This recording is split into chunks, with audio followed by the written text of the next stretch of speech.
Project Pegasus First Flight. Chapter 1. The Last Ride. The wind rolled over the plains like a whisper from the past. Cal Hunter sat tall in the saddle, his eyes scanning the horizon as Dakota, his coal-black Mustang, moved beneath him with silent power.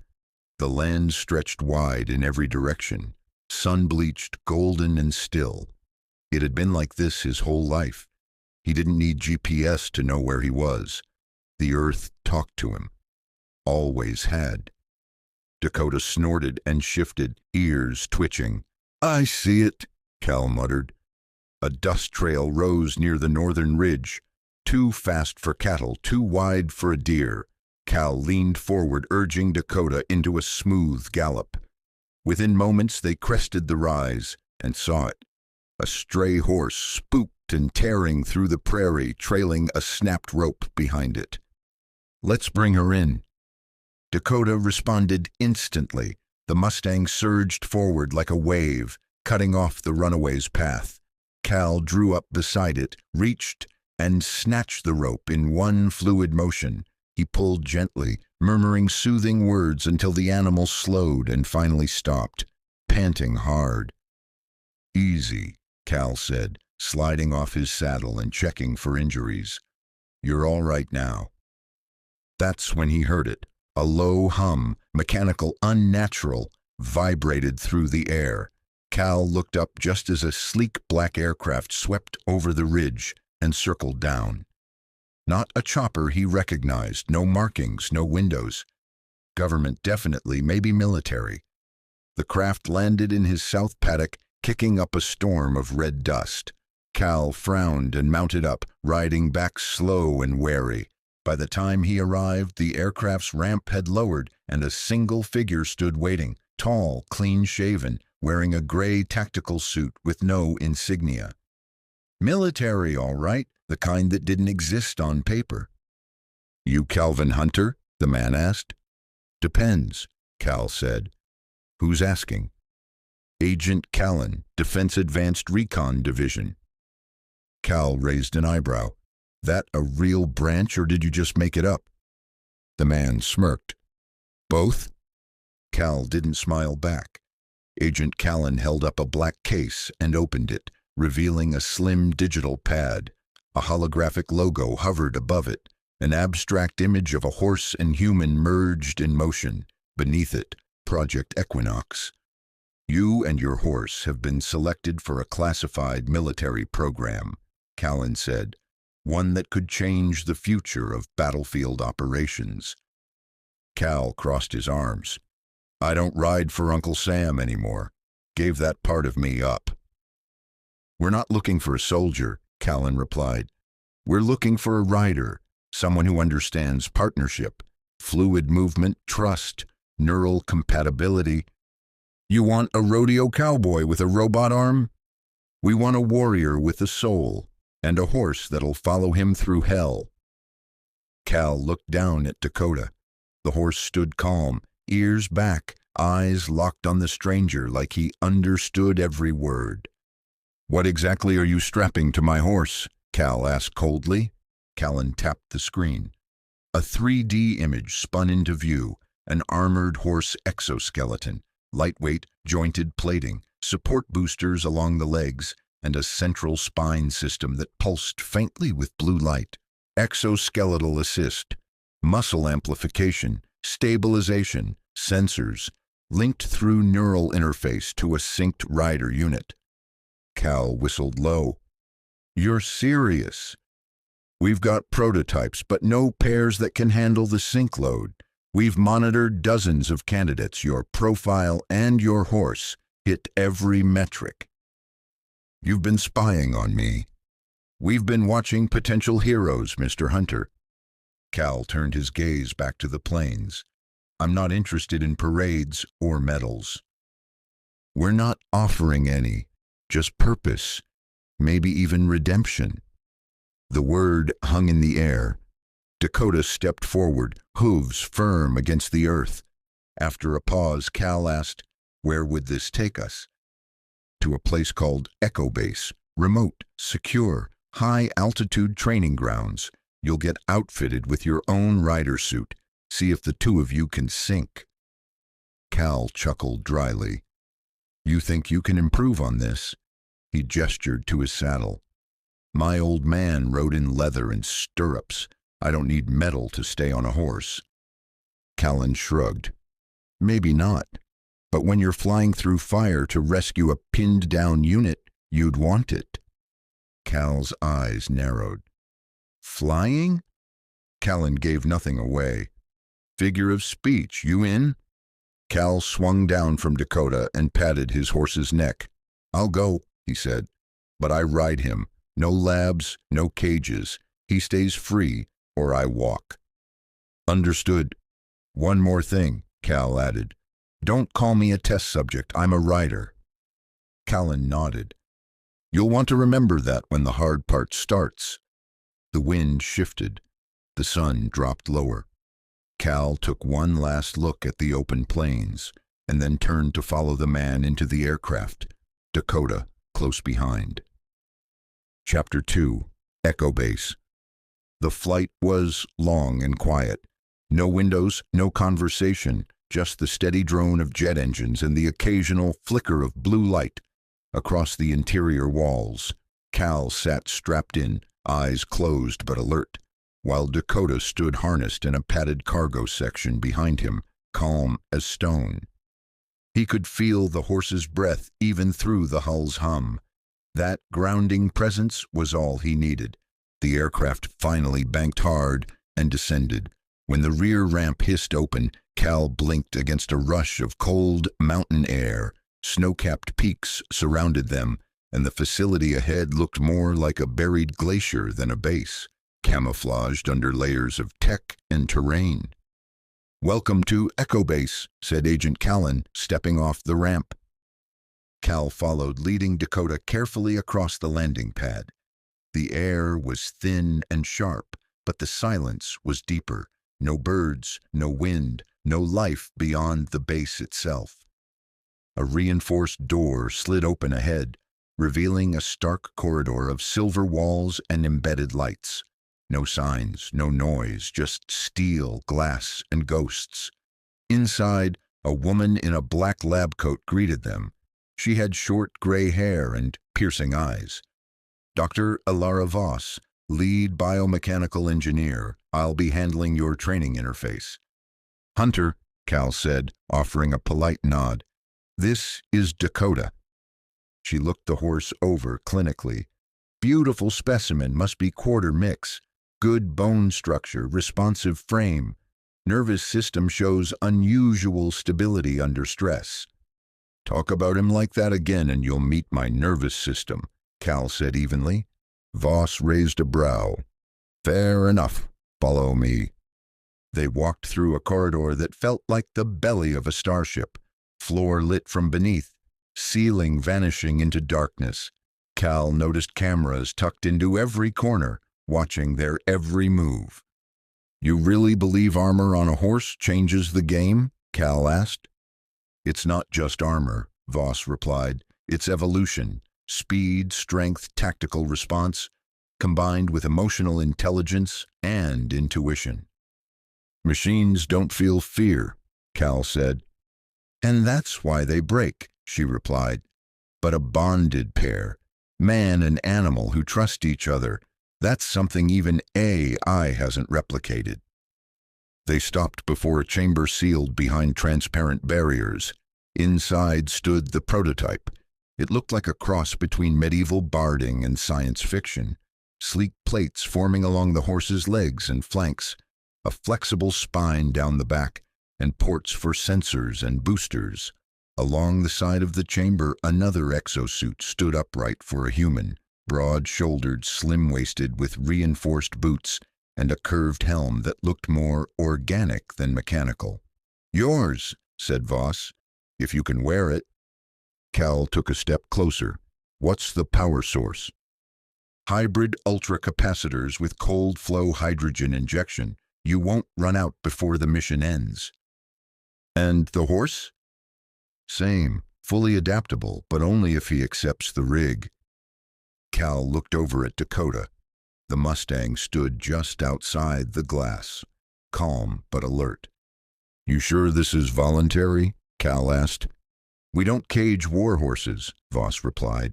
"If the bond's not mutual, the system won't work. The suit's neural matrix amplifies what's already there. Think of it as unlocking potential." "Unlocking, huh?" Cal muttered. "And if it fries our brains?" "Then we'll know what to tweak for the next volunteer," Voss said dryly. Agent Callan returned, holding 2 chips the size of guitar picks. "Interface nodes. One for you, one for Dakota. First connection is light, no feedback, just tracking." Cal took his silently and pressed it behind his ear. It clicked into place, sending a cold ripple across his skull. Dakota hesitated, but when Cal approached him slowly, palm out, the horse lowered his head and allowed the second chip to be placed just beneath the mane. A faint glow pulsed between the two. The room lights dimmed and a soft tone rang out. "Baseline connection confirmed," said an automated voice. "Synchronization potential, 82%. Voss whistled. "That's higher than any test subject we've had. The best we've seen before is 61. Cal smirked. "Guess we're naturals." Over the next few hours, Cal was led through biometric scans, motion capture tests, and stress simulations, while Dakota was carefully fitted with the modular armor.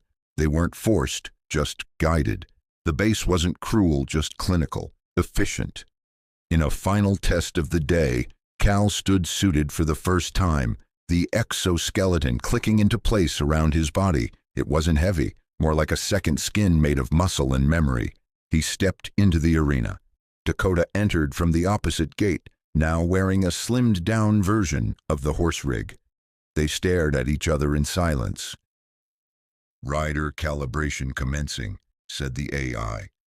"Begin movement trial." Cal took a step. Dakota mirrored him. He turned. Dakota turned.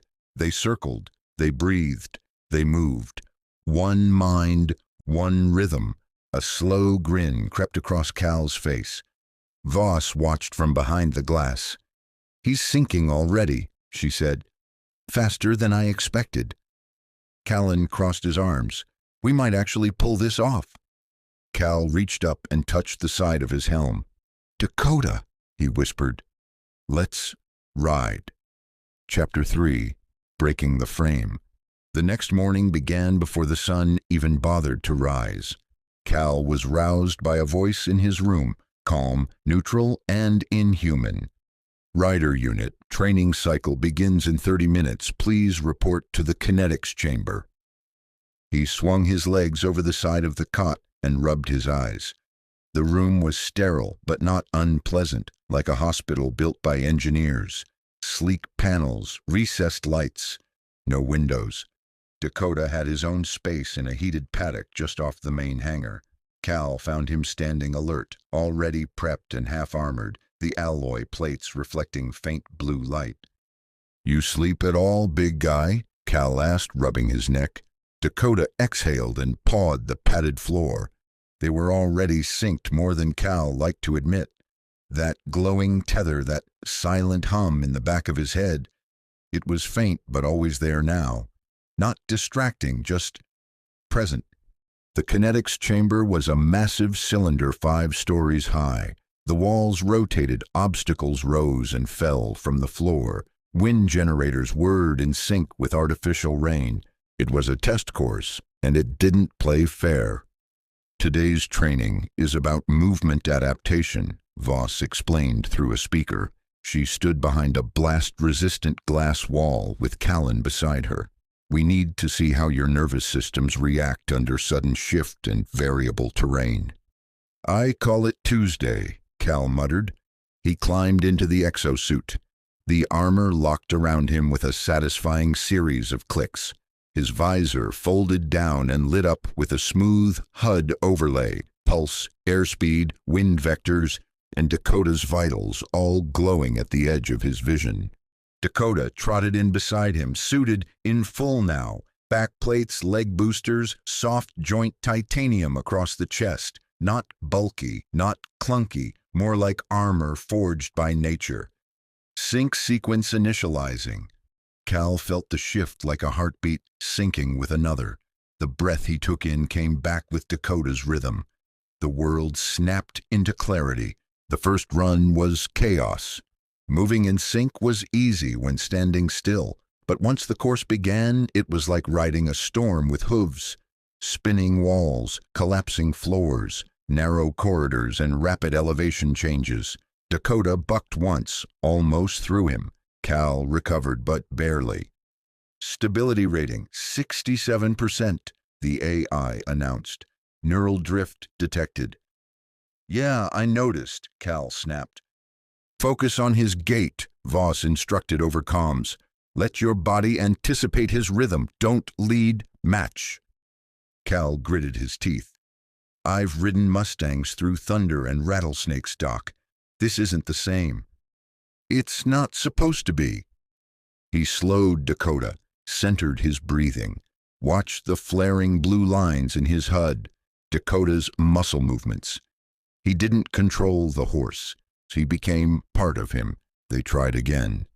This time, they cleared the collapsing bridge.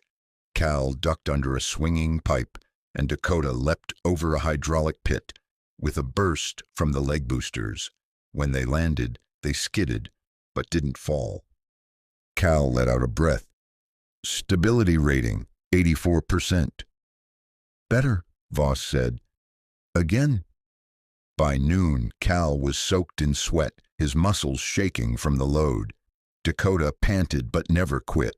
The horse's stamina outpaced his own. That wasn't new. Cal had always known Dakota was the stronger of the two. They exited the chamber after 5 full runs. Cal peeled off his helmet and staggered to the bench beside the paddock, while Dakota drank from the hydro station. Callan entered the room, arms crossed. You're progressing faster than the last dozen recruits, most washed out by day 2. Then you're lucky I'm not most people, Cal replied. Callan cracked a smile. Don't get cocky. The next phase is combat simulations. You'll be armed. Cal perked up. That include my bow. Tomorrow, Callan said. Today you recover. He left without another word. Later that evening, Cal visited Dakota under the stars. Real ones this time, thanks to a skylight near the far end of the paddock. The two stood in silence. Cal leaned on the railing and whispered, I know you didn't ask for this. I didn't either. Dakota shifted, turned toward him. But we're here, and they're watching, trying to turn us into tools. He reached out and laid a hand on Dakota's neck. I won't let them take your soul, boy. Not for tech, not for war. Dakota let out a soft exhale. Something glowed faintly near the harness port. Cal looked. One of the backup nodes was pulsing. He touched it. The glow faded. Probably nothing. Still, he couldn't shake the feeling that the armor wasn't just adapting to them. It was learning. Chapter 4. Iron Instinct. The next morning brought wind, snow, and something new. Silence. Not the empty kind, but the charged kind. The kind Cal recognized from his days tracking elk in the backwoods. Something was about to move. He suited up without a word, the exosuit fitting more naturally now, like armor he'd always worn. Dakota was waiting in the launch corridor, fully rigged, sensors blinking faintly along his flanks. A quiet blue glow ran the length of his spine. Dr. Voss met them at the central hub, arms folded behind her back, flanked by a trio of grim-faced military brass. Today begins live combat drills, she said. You'll be running tactical scenarios against autonomous drones. They're fast, aggressive, and fully armed with stun rounds. This is a stress test for both of you. Good, Cal said, sliding his helmet on. I've been waiting to fight something that actually fights back. Voss raised an eyebrow but didn't reply. She handed him a black case. He opened it. Inside lay the ether bow, sleek, curved, made of composite alloys and polymer tension fibers. No string, just a reactive energy band. On the side, a module for selecting arrow types via neural cue. Beneath the bow were 5 test arrows, compact, slim, glowing faintly at their tips. Cal picked one up. Which one explodes? Callan stepped forward from the shadows. They all do, just in different ways. The combat arena was vast, at least a quarter-mile wide, ringed by high walls with embedded turrets, vertical ramps, and blast trenches. It looked like an alien landscape forged for war. Cal sat mounted on Dakota, visor scanning the terrain. Simulation begins in 3, 2, 1. Drones launched from hidden bays, 6 of them, moving like metallic wolves, agile, fast, predatory. They fanned out, flanking from multiple angles. Cal didn't move. He let Dakota step forward, slow and steady. "Easy," he whispered. "Trust the rhythm." A flash of motion, left flank.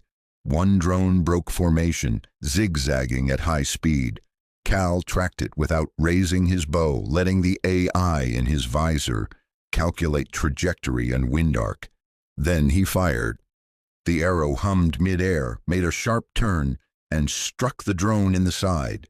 It detonated in a precise blast. No debris, just a burst of blue light and deactivation. The others charged. Cal squeezed his legs. Dakota surged forward, hooves hammering the metal floor. Cal knocked another arrow, EMP mode, and loosed it into the nearest drone. Sparks exploded as it crashed into a wall, twitching. He drew again, seeker arrow, and it arced around a barrier to strike a third target in the back. Target elimination, 3 of 6. The remaining drones converged. Cal leaned low, ducking under a sweeping blade arm. Dakota vaulted a trench, boosters firing in short pulses. A 4th drone clipped their flank. Dakota stumbled but recovered. They spun mid-run. Cal drew a pulse flare arrow and shot high into the air. It burst above them in a blinding arc, disrupting sensors and lighting the arena like a war drum. The 5th drone skidded, disoriented. Cal didn't waste it. He fired directly into the chest.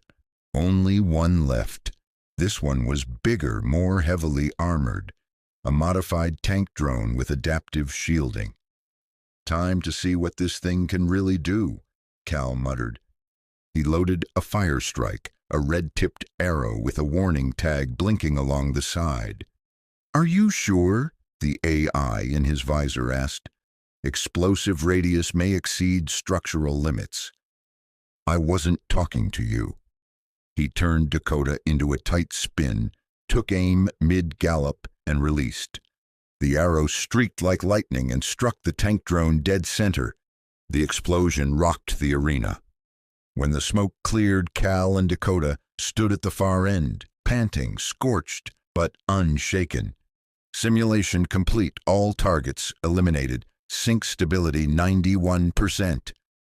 Back in the observation room, Voss looked stunned. Even Callan seemed impressed. "I don't believe it," one of the officers muttered. "That was beautiful." Voss nodded slowly. They didn't just respond. They adapted. After cleanup, Cal walked Dakota down the corridor, removing his helmet as they entered the paddock. "You all right?" he asked softly. Dakota bumped his shoulder with his nose. "Didn't think we'd be blowing things up this early in the week," Cal said, smiling. "But you handled it." He paused, looked around to make sure no one was listening. "You felt it too, didn't you? That last run, it was like we weren't even thinking, just moving, like instinct." Dakota blinked. Cal touched the ridge of Dakota's exoplating and felt a soft vibration, like the faintest pulse. Alive. Later that night, Cal returned to his quarters, bow leaning against the wall, armor stacked like bones. He sat down and pulled up a file the AI had left blinking in his helmet interface. It was a video recorded during the last mission. As he watched, he saw something strange. The wings. They weren't supposed to exist yet. But just for a moment, one split second before the final arrow hit, Dakota's armor shimmered. Heat signature flared across his back.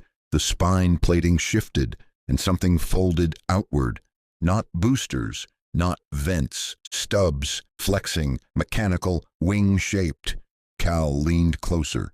"What the hell are you becoming?" he whispered. Chapter 5. The Ether Bow. Cal stood in the armory, staring at the ether bow like it was a living thing. Laid out across the steel table, it gleamed under surgical lights. Sleek, matte black with subtle lines of glowing blue along its limbs. The energy string was invisible until drawn, humming faintly in response to proximity. The weapon didn't hum with menace, but with precision. It wasn't built to overwhelm. It was built to end things cleanly. Dr. Voss stood beside him, arms crossed. "This isn't just a weapon, it's a statement." Cal raised an eyebrow. "Statement of what?" "That skill still matters in a world full of automatic death." He picked it up. Light. Perfectly balanced. It felt like holding a coiled thunderstorm.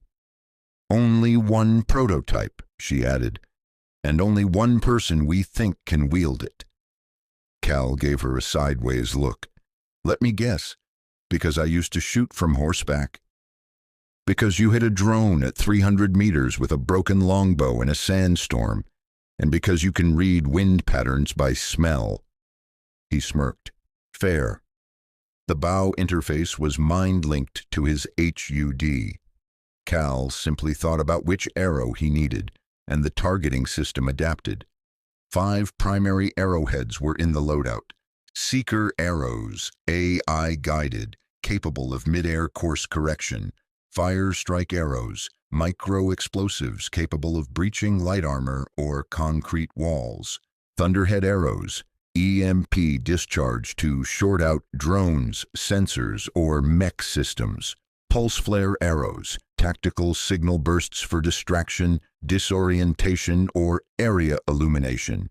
Whisper gas arrows, compact gas canisters, ideal for stealth or non-lethal takedowns. Each arrow was housed in a specialized modular quiver built into Cal's suit. The ether bow adjusted automatically for arrow type, tension, and firing arc. He tested it in the simulator first. Low gravity chamber, moving targets, 360-degree rotating floor. The bow responded like a living extension of his breath. By midday, he and Dakota were out in the open range, a testing valley east of the base. The snow had melted here, revealing grassy ridgelines and rocky cover. Dozens of drone targets had been scattered throughout the terrain. Each one simulated different enemy types.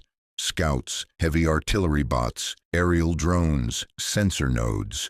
They began at a trot. "Seeker," Cal said. His HUD highlighted a moving scout drone 200 meters ahead. He drew. The bow lit up.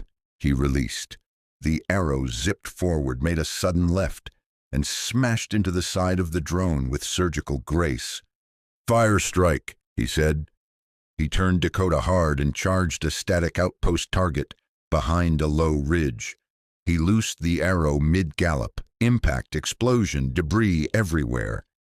Tactical sync, 93%. He fired again and again. Electrical arrows disabling drones mid-swoop. Gas arrows clouding a false bunker. Flares lighting the path for a simulated rescue evac. Each shot had weight. Each choice mattered. No bullet spray, no noise pollution, just calm, control, clarity. By the end of the test, Dakota wasn't even flinching at the arrows or blasts. He adjusted posture as Cal leaned, shifted weight in advance, turned his head the moment Cal's mind switched aim. They weren't just synced. They were fused. Back at the debrief chamber, Callan was already waiting with a datapad. "You've redefined combat pacing," he said. "Less like a soldier, more like a ghost sniper." Cal took a sip of cold water. "Any word on the wing thing?" Callan froze. What wing thing? You saw it, Cal said, during the last test, before I took out that tank drone. Callan exchanged a look with Voss. We haven't authorized any wing integration yet. That's phase 3. The system shouldn't even be... It flexed, Cal interrupted. It wasn't a visual glitch, something opened. You're telling me the armor's updating itself. Voss stepped forward. The neural link isn't static. It's built to adapt and evolve based on bond strength and situational need. But it shouldn't be activating hardware we haven't deployed yet. Then maybe you built something smarter than you realize, Cal said. That night, Cal walked Dakota to the far edge of the stable tunnels, where a moonroof overhead let in stars. He took the saddle and armor off gently, setting the bow down beside them. Something's changing in you, he said, sitting cross-legged in the straw. Dakota blinked slowly and lowered his head beside Cal's shoulder. You're not just wearing the armor anymore, Cal whispered. It's wearing you, or you're becoming it. I don't know. He leaned back and looked up at the sky. They told me this was about exo suits and battlefield support. But they're wrong. This is about transformation, and I think you're the heart of it. Above, a shooting star streaked across the clouds. Dakota exhaled. Chapter 6, Echoes of War. Alarms pulsed red in the hangar. Not loud, just persistent, rhythmic, like a heartbeat that didn't belong to anyone. Cal was in mid-stretch when Callan appeared, all urgency. We've got a live field request, he said. Border outpost near the Black Ridge. Hostile incursion. Small unit pinned down. No time for conventional evac. Cal stood up fast. You're telling me this is real, not another sim? It's real, Callan confirmed. You and Dakota are the closest asset. Command wants to see if Project Equinox is operational today. Cal's stomach tightened. He'd trained for this. He'd synced, fought, shot. But this wasn't controlled. This wasn't under glass. This was war. 10 minutes later, he stood in the launch bay, armor sealed, HUD alive with mission telemetry. Dakota was calm, suited in full, light armor, active spine glowing steady blue. Mission parameters uploaded, the AI said in his ear. Target zone 2.4 clicks. Conditions night, high wind, minimal moonlight. Evac route compromised. You are the only viable retrieval. Cal mounted. The saddle adjusted. Locking his legs in with smooth compression, he gripped the reins, then relaxed. He wouldn't need them. We flyin' in? He asked.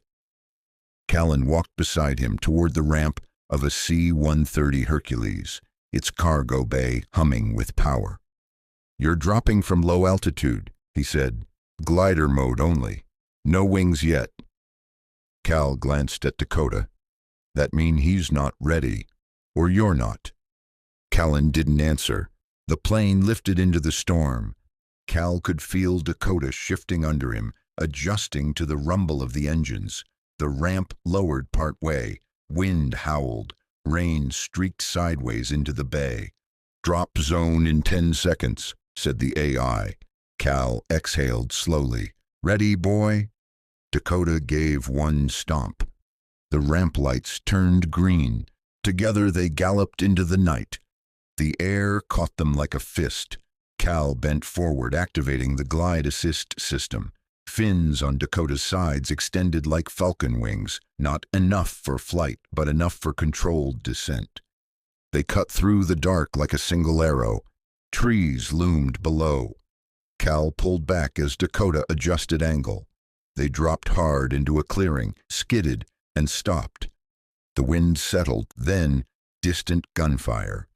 Cal tapped his HUD, pulling up thermal visuals. Several heat signatures flickered beyond the ridge. 5 pinned soldiers behind a collapsed tower. 2 hostile squads circling. No time for second thoughts. Let's move. They bolted through the trees, silent and fast. Cal loaded a whisper gas arrow and fired into a watchlight up ahead. A hiss, a burst of smoke, confusion. They swept past unseen. Next, a thunderhead arrow, loosed into a generator hub. Sparks danced, lights cut, alarms dropped into static. The enemy began shouting, flashlights swung wild. Cal stayed low, Dakota weaving between cover like wind through wheat. One soldier broke from cover and ran toward him. Cal drew and fired a seeker arrow. It curled mid-flight and tagged the soldier's shoulder. A pulse of energy dropped him unconscious. "Non-lethal," Cal muttered, "for now." The pinned squad saw them next. "Who the hell?" one yelled, before Cal's armor lit blue and the HUD projected command codes. "Rescue Unit Echo 1, the AI boomed. "Stay low, move when directed." The soldiers ducked behind a ridge wall. Hostiles began to flank. Cal nudged Dakota left, loaded a fire strike arrow, and fired into a pile of rubble just behind an approaching cluster. Boom! The enemy scattered. Cal stood in the stirrups and loosed 3 arrows in rapid succession, EMP, gas, seeker, each one landing with precision, disorienting or disabling. "Go!" he shouted at the pinned unit. The soldiers bolted from cover, rushing past Dakota, as Cal turned and covered their escape. One last drone crawled from a ditch, an older warbot with jagged plating and crude auto turrets. Cal reached for another fire strike, but stopped. Instead, he pulled a pulse flare. "Let's test the new muscle." He aimed upward and fired. The arrow ignited midair, exploding into a shimmering disk of light. Dakota flinched for half a second. Then, the plates along his back shifted. Something unfolded. Wings, not glider fins, real ones. Feathered in shape, but made of alloy and muscle wire. The system hadn't been activated by code, but by need. Instinct. Dakota reared. Cal leaned forward. The next moment, they launched skyward. No assist, no shoot. They flew. Cal circled once, then dove. He fired the last fire strike directly into the turret's weak point. The blast lit up the ridge like a dawn. The evac vehicle met them 2 miles out. The rescued soldiers looked at Cal like they were seeing a ghost or a god. One of them asked, "What are you supposed to be?" Cal just replied, "The prototype." Back at base, the hangar doors closed behind them.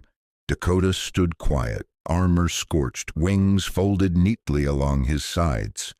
Voss approached slowly, eyes wide. "You triggered the Pegasus sequence." Cal stepped down. "He did it himself. I didn't even activate it." Callan stepped up beside her. "That wasn't supposed to happen for another phase." Cal removed his helmet. His face was calm, focused. "You said this suit evolves, right?" Voss nodded. Cal looked back at Dakota.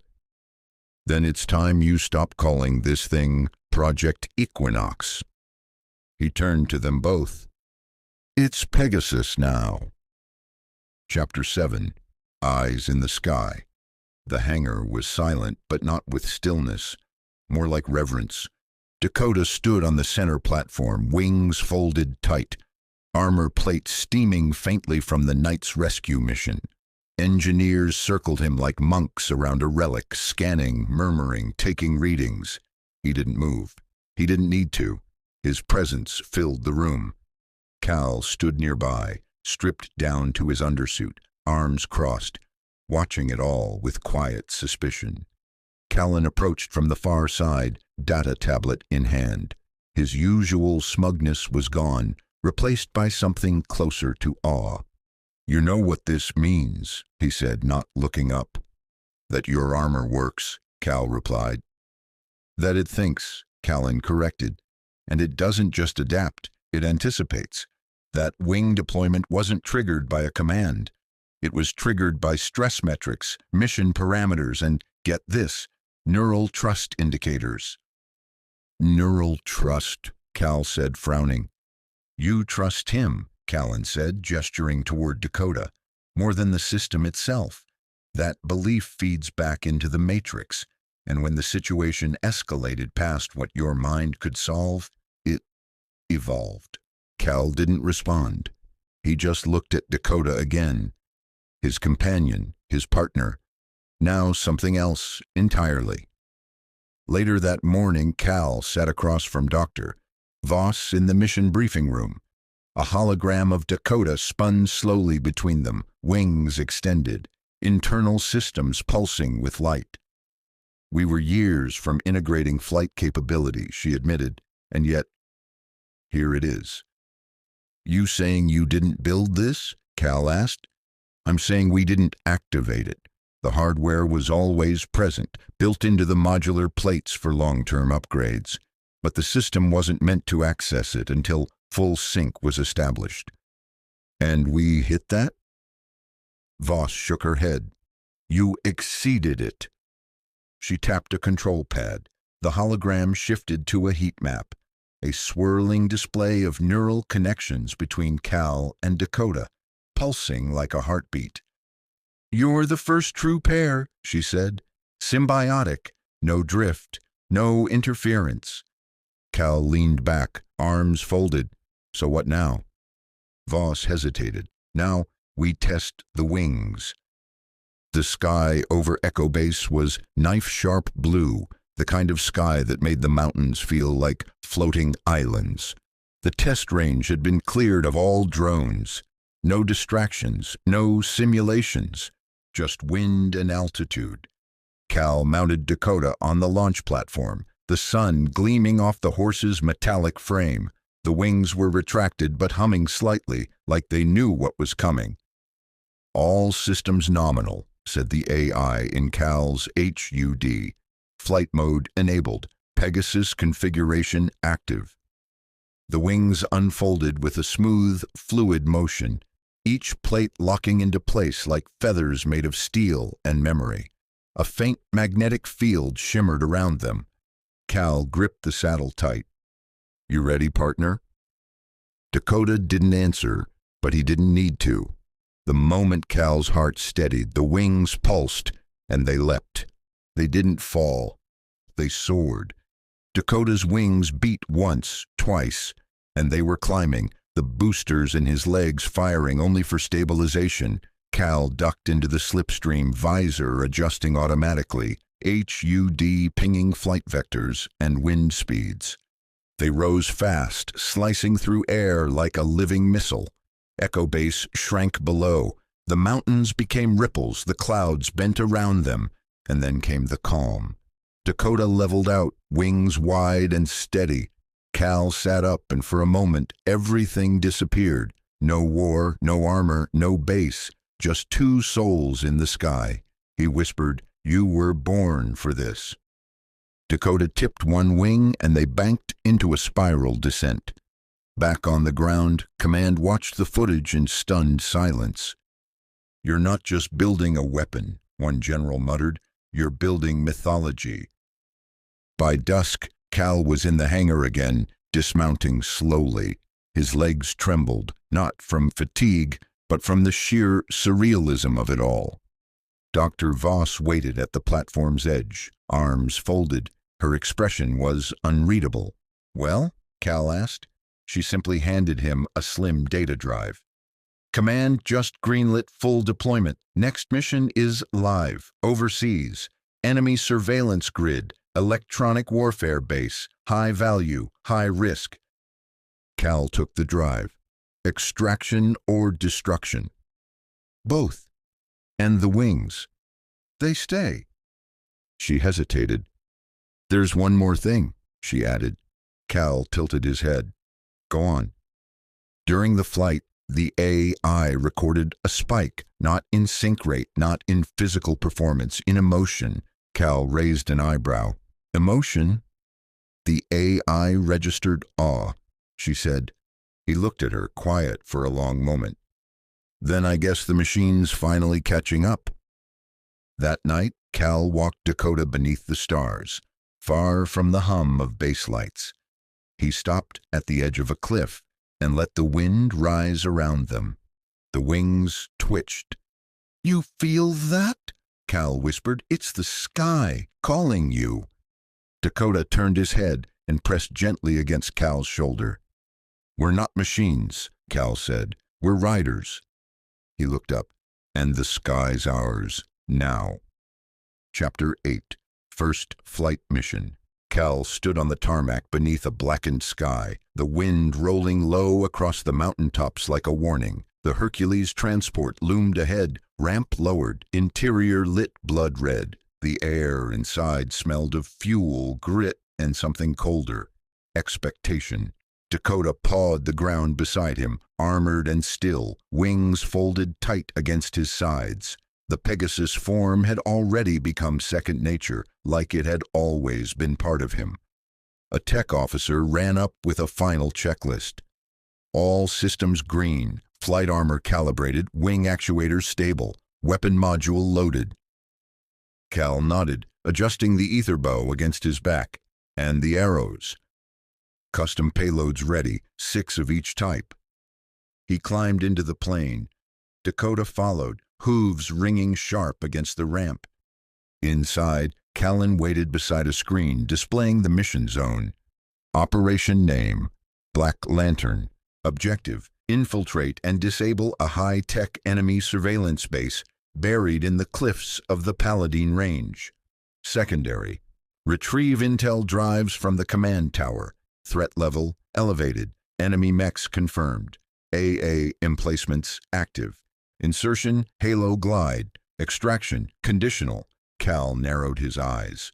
Conditional? Callan nodded. We can't risk sending another evac until the tower is down. You fly in, take out the uplink, and ride out, alone. Cal looked at the map again. What's the fallback? There isn't one. The launch sequence was silent. The back of the plane opened at 25,000 feet. The stars shone bright above the clouds, but the terrain below was pitch black. Only thermal signatures blinked faintly through Cal's HUD, hotspots, watchtowers, AA nodes, and mech routes. Dakota paced once, wings unfurling with a ripple of light. Altitude confirmed, the AI announced. Descent path uploaded. Glide trajectory optimal. Cal whispered, "Let's drop, brother." They leapt. The wind struck hard, but Dakota's wings caught the current with ease. They dove fast, arcing toward the cliffs like a missile of steel and spirit. Cal crouched in the saddle, adjusting angle as HUD data poured in. Targets, heat sources, shifting patrols. The uplink tower rose ahead, tall, black, pulsing with red strobes. A defensive perimeter ringed the structure. Heavy turrets, drone patrols, ground mechs. They weren't just sneaking in, they were storming it. The first arrow hit before the base even sounded the alarm. A thunderhead, fired from mid-glide, slammed into a power junction, shorting 2 turrets in a burst of electric blue. Dakota swooped lower. Cal pulled a seeker arrow, marked a moving drone, and loosed. The arrow curved midair and punched through its engine with surgical heat. An alarm screamed. Lights flared. A pair of bipedal mechs turned toward them, guns locking on. Dakota banked left, dodging tracer rounds that ripped through the sky. Cal returned fire. A pulse flare burst lit the ridge with blinding white. The mechs staggered. They dove. Cal landed in a controlled slide near the south wall. Dakota's hooves kicked up sparks. Cal dismounted mid-motion and sprinted to the outer panel. He slammed a magnetic charge into the access port. Boom! Wall breached. Inside, chaos. Alarms, red lights, panicked footfalls. Cal moved like a shadow. Dakota beside him, wings folded. He loosed a whisper gas arrow down a corridor. Hissing fog knocked 2 guards unconscious before they even raised a weapon. They reached the uplink chamber. It was massive, filled with servers, cables, blinking consoles. Cal drew a firestrike arrow. "Warning," the AI said. "Proximity detonation may collapse internal structure." "Noted." He fired. The core erupted. Sparks, flame, metal, and code dying in one breath. The tower outside went dark. Extraction route on foot. The skies above were now hostile. AA guns scanning for any unauthorized signal. Cal and Dakota ran full tilt through the corridor, alarms screaming all around. A mech unit crashed through a wall ahead, twin barrels aimed. Cal leapt into Dakota's saddle and yelled, "Up!" Dakota spread his wings and launched straight through the open roof. Tracer fire lit the sky. Cal turned in the saddle, drew and fired a seeker arrow. It spiraled up, twisted midair, and dove back down, detonating inside the mech's cockpit with a flash of red. Dakota flapped hard. They broke the cloud line. Altitude climbed fast. Wind ripped past Cal's helmet. His HUD flickered. Enemy radar lock detected. Missile incoming. Cal glanced over his shoulder, a heat seeker rising fast. No time to outrun, he muttered. All right. He loaded his last pulse flare, turned, and loosed it straight into the sky. The flare burst wide, massive, blinding, radiant. The missile veered. Dakota turned, wings trembling, but steady. They cleared the mountains. 20 minutes later, a shadow cruiser met them at the rendezvous. Cal dismounted in the open cargo bay, armor singed, face streaked with ash. Dakota collapsed to one knee, exhausted, not broken. Callan approached, silent. Cal looked up at him. You wanted a prototype? He rasped. You got one. Chapter 9. Betrayal Protocol. The next morning, the celebration was quiet. Too quiet. No medals, no mission briefings, no pats on the back. Just silence and closed doors. Echo Base felt off, like the pulse had gone flat. Cal walked the halls, still sore from the mission. Dakota resting under medical lights in the recovery paddock. The wing servos had overheated from extended use, and engineers were busy cycling coolant through the system. Cal was used to being left out of conversations. But this was different. He passed by Control Room Delta and caught sight of Callan inside, arguing with two officers, hushed but tense. Something about data inconsistencies and firewall breaches. They stopped talking the moment they saw Cal. He didn't break stride, but he noted every look. Later, Cal checked his HUD logs. Something was missing. Flight record, Pegasus mission, 312 segment redacted. Redacted? He tried again, running a manual trace through his helmet's AI. Access denied, clearance level, command override. He frowned. The only time data got locked behind override was if someone high up didn't want the pilot to see it. Cal took a deep breath, then walked to the comms wing and used his security badge to enter the system terminal. The technicians weren't there. Convenient. He pulled up the satellite footage from last night's operation, frame by frame, and there it was. 2 separate missile launches.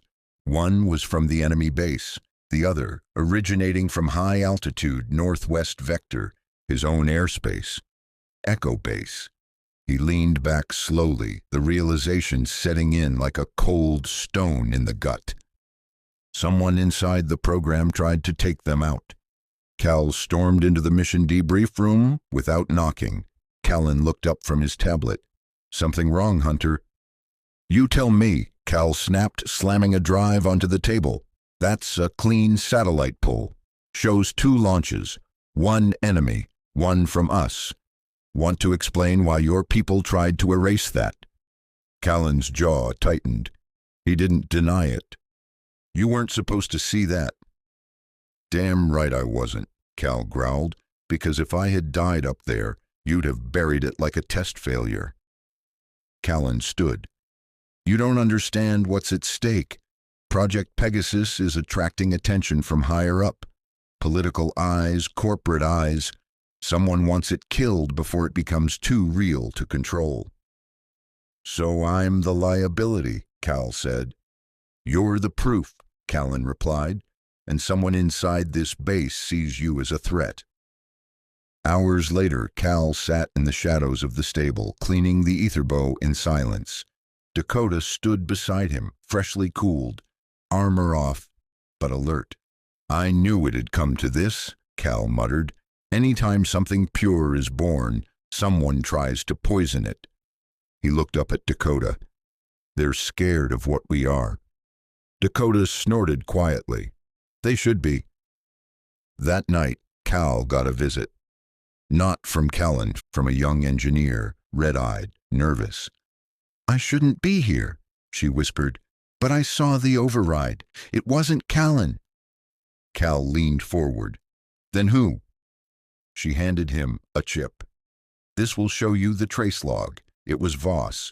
She approved the external missile launch manually. There's a secure room under sub-level 3. She's been transmitting data out of the program for weeks."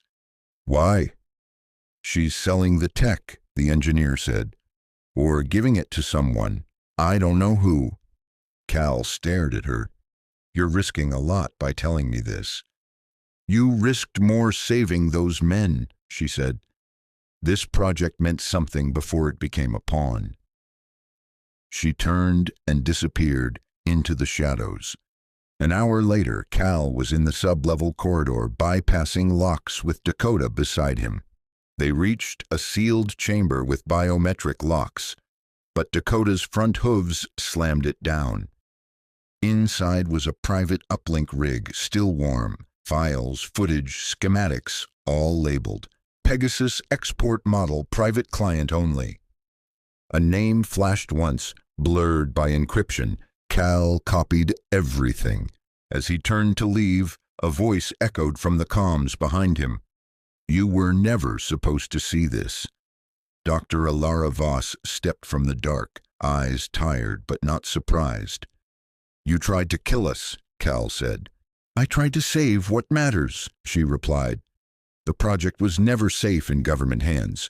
It was already being ripped apart for weapons contracts. I wasn't selling it, I was preserving it." "With a missile?" Cal snapped. "To make it look like the system failed," Voss said quietly, "to shut it down before it was dissected." "You don't own this," Cal said, "and you sure as hell don't get to decide who lives." Voss stepped forward.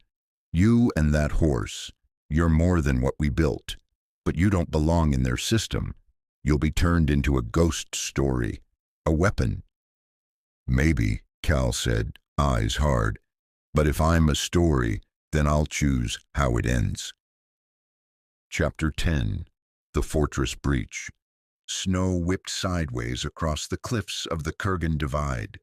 Ice clung to the rocks like bone, and wind screamed through the canyons like a warning from the gods. High above it all, on a ledge so narrow it shouldn't support life, stood a black-winged horse and a man in gleaming armor, silent, still, waiting. Cal adjusted the straps on his exosuit. The ether bow rested across his back, its limbs faintly humming in the cold. Dakota stood beside him, wings folded tight, breath steaming in the mountain air. The fortress ahead jutted from the cliffside like a dagger, an enemy command node broadcasting encrypted signals across 5 sectors. Rumors claimed it housed next-gen anti-air systems, AI neural war drivers, and something worse. Callan's voice crackled in Cal's ear. "You're 3.2 clicks from target. No friendly units in the zone. A grid is active. Intel package confirms fortress core is underground, 3 levels deep. Entry points are shielded. This mission is off the books." Cal didn't respond. Callan continued softer now. "You're not doing this for them. You're doing this because you're the only one who can." Cal reached back and tapped the fletching of a firestrike arrow. "I'm not here for them," he said. "I'm here for truth." He looked at Dakota. "Ready?" The horse's wings flared, catching the wind. Then they jumped. They dropped like a thunderbolt. The air screamed past. Snow flared into mist. Below, the fortress lit up. Searchlights tracked them. Alarms shrieked. Anti-air turrets activated. Cal loaded a seeker mid-fall. "Let's even the odds." He fired. The arrow curved left, streaking into one of the turret heads just as it locked on. Boom! Metal rained from the side tower. He drew a thunderhead next and fired into the main gate's power coil. A burst of electric blue rippled through the sensors. Dakota beat his wings once, twice, and they angled up, swooping through a shattered skylight into the fortress. Inside was chaos. Soldiers scrambled, bots turned and fired. Cal ducked an energy blast, leaned into Dakota's glide, and loosed a pulse flare. The chamber lit white. Everything went blind. They landed in the center like myth. Cal dismounted in a spin, drawing 2 arrows, fire strike and whisper gas, and fired both. Boom! Hiss! Silence. The defenders fell. The doors opened. The path lay ahead. Underground, Cal muttered. We go down.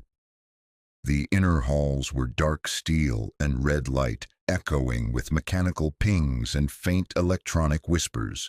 The AI in Cal's visor scanned the layout. 3 levels to the core, vertical shaft detected, elevator offline. Figures. He mounted Dakota again, and they galloped down the corridor, hooves hammering against the reinforced floor. Turrets emerged from the walls, but Cal anticipated their timing, firing seeker arrows on the fly, each one hitting true. They reached the shaft. No lift, Cal said. Guess we fly. Dakota leapt. The wings expanded, caught air, and they spiraled downward into the vertical chute. Lasers flickered below. Cal drew a thunderhead and dropped it into the heart of the shaft. Zap! Lasers shorted. Sparks erupted like fireflies. They dove again. The core chamber was a cathedral of war. Dozens of servers, power nodes, and a central pillar housing a glowing orb of alien data, not human tech. This isn't just a signal tower, Cal said, staring at the orb. It's a transmitter, but not for Earth. The AI whispered, "Warning, radiation spike, quantum bleed detected." Then the doors slammed shut. Steel bots swarmed from the walls, tall, jagged, inhuman things. Not just soldiers, sentinels. Dakota reared. Cal jumped into position. "Let's make it loud!" He fired a fire strike into the ceiling. Boom! Dakota charged. What followed was war song and lightning. Arrows whistled through steam. Explosions echoed like drums. Cal ducked, fired, spun, reloaded. Dakota smashed through sentinels with wings like battering rams. One arrow after another. EMP, seeker, gas, pulse flare, every shot a choice, every shot survival. The final sentinel lunged at Dakota's flank. Cal fired his last arrow. Fire strike, boom, silence. He approached the orb at the center. It shimmered with light, more alive than machine. He pulled a charge arrow and slid it into the console's breach point. "Let's shut this down." Click, twist, release. The orb shattered. Light exploded, then went black. Back on the surface, Dakota climbed from the crumbling tunnel, wings dragging, armor cracked. Cal collapsed beside him in the snow. Above, distant thunder rumbled, not a storm. Something else had felt the shutdown. Something far away. Cal looked up. "We just lit a signal flare," he whispered, "and someone was going to see it." Chapter 11. The Final Herd. They landed just before dawn. Dakota's wings folded in raggedly, scorched at the tips, vents hissing steam from overworked stabilizers. His hooves barely touched the landing pad before Cal slid off and dropped to one knee, coughing. The fortress was gone. The core was dust. But the feeling clinging to Cal's skin wasn't victory, it was exposure. Like they'd pierced something sacred and something had looked back. Techs rushed forward with medbots and stabilizers. One tried to scan Dakota's wing, but Cal waved him off. "He needs rest, not dissection." The man backed off. Voss was nowhere to be seen. Callan appeared at the top of the stairs, face unreadable, data pad clutched in his hand. "You did it," he said. Cal stood slowly. "You didn't send backup." Callan shook his head. "There was no backup to send. We're being shut down." "What?" "Command buried the operation the second you went dark," he said. "They're calling it a rogue deployment. They'll erase the data. Pretend you never existed." Cal's jaw clenched. "And the uplink, the alien tech in that fortress?" "Being reclassified," Callan said grimly. "Higher-ups want to spin it as enemy sabotage. No mention of off-world signals." "They're gonna bury the truth," Cal said. Callan met his eyes. "Unless someone rides loud enough to be heard." An hour later, Cal sat beside Dakota in the stables, the early light filtering through reinforced glass. Engineers had patched most of the damage, but Dakota was quiet, exhausted. The fight had taken more from him than ever before. Cal leaned forward, brushing a hand over Dakota's flank. "I don't know what's coming next," he said softly, "but I know we're not done." Dakota's ear flicked, a quiet breath. Agreement. Cal stood and walked to the far paddock doors, where early morning mist curled along the ground.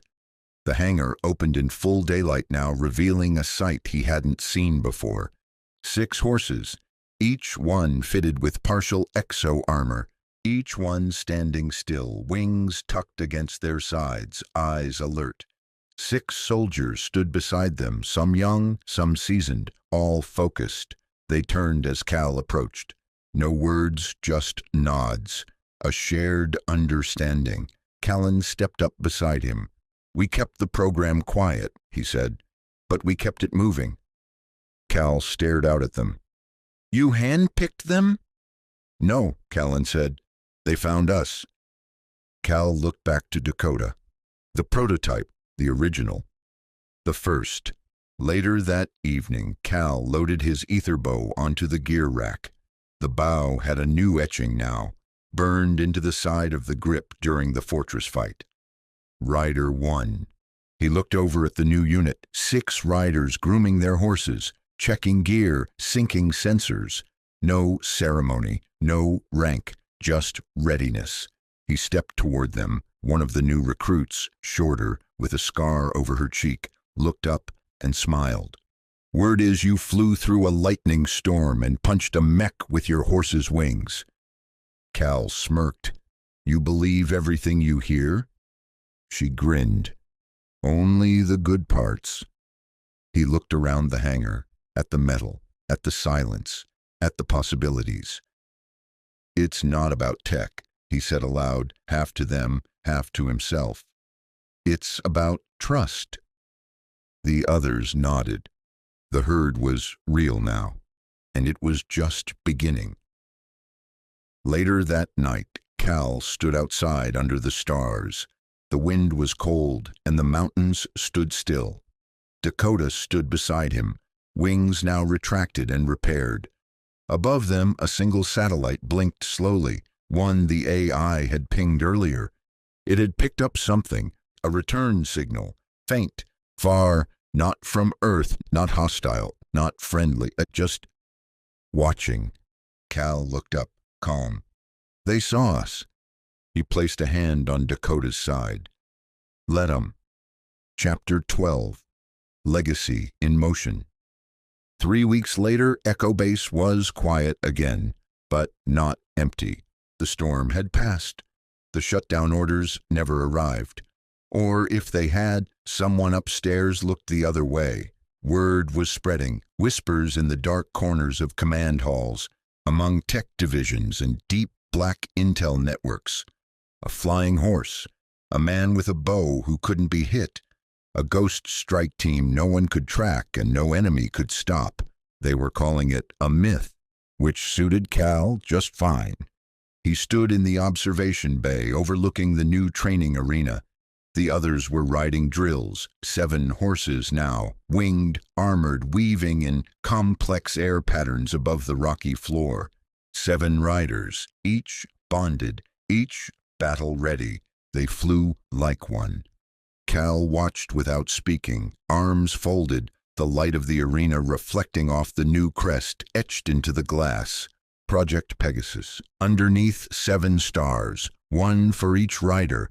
Dakota stood beside him. No saddle, no armor today, just calm presence and quiet breath.